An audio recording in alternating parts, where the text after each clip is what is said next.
طبعا كلنا بنحب ناكل من الشارع، سواء كبده، سجق، حواوشي، لكن دلوقتي تعالى ناخد لفه ونشوف الاكل في الشارع او طريقه عمل الاكل الهندي او الاسيوي. تعالى نشوف هما بيعملوا ازاي وربنا يستر. بس في الاول اعمل لايك، شير، سبسكرايب على قناه اليوتيوب، وفولو على البيج على الفيسبوك وانستجرام وكل الشانلز اللي هتلاقيها باسم كرولوس نمر. هستنى متابعتك ليا علشان خاطر تشوف كل ما هو جديد وغريب. ده دلوقتي اول فيديو راجل مش عارف، تحس ان هو بيعبي صوبيا بس بايده يعني، تخيل. ودي دي بتتف في الاكل. هو تقريبا ده نكهه.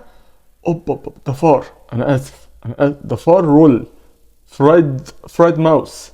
وده راجل بيقلب ايه يا جماعه ده؟ وده بيجيب ايه ده من زير ده بايده ولا مش فاهم، انا مش عارف. وده راجل بيحط ايه ده؟ صوص شيدر بيقليه ولا بايده؟ وده تقريبا حد بيصوره هو مستخبي. طريقه عمل المخبوزات. وبما اننا في طريقه عمل المخبوزات، تعال نشوف بقى مش يعني هما ده بيعملوا مخبوزات وكده وحاجات عجينه زي ما احنا شايفين.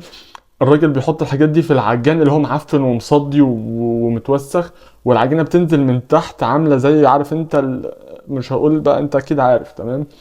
والراجل ده مفيش حته نظيفه. الراجل طبعا حافي برجليه وبايده وبيسحب على الارض، يعني بيمسح بالارض، يعني هو تحس انه بينظف الارض بالعجينه تمام.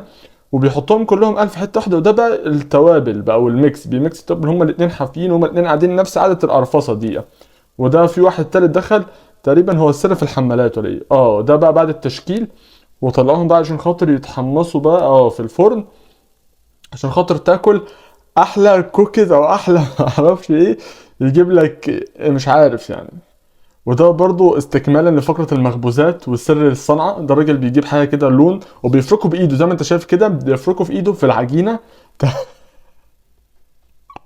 وبيوزع. يعني تحس مش عارف، الناس الهنديه دول مقتنعين ان النكهه الاصليه بتيجي من ايديهم المعفنه تمام. يعني كل ما ايدك تتوسخ اكتر، كل ما النكهه تبقى اقوى اكتر، واخد بالك انت.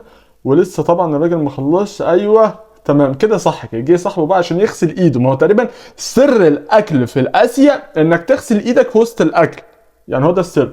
وده عربيه فول او حمص، لا دي عربيه حمص بس زي عربيه الفول عندنا بالظبط. حط بقى التوابل بايديه المعفنه خالص دي، الايديه المدهنسه والبتاع بص ايوه بص بيحط شويه ميه مجاري مثلا من الحله المعفنه دي، ويقعد قلب قلب قلب. وبالف هنا وشفا على احلى فطار يجيب لك اسهال. ايوه حط يا باشا الكرفس والبصل والجرجير والبقدونس والهالبينو. طبعا انت لو لسه بتتفرج لغايه دلوقتي، ربنا معاك.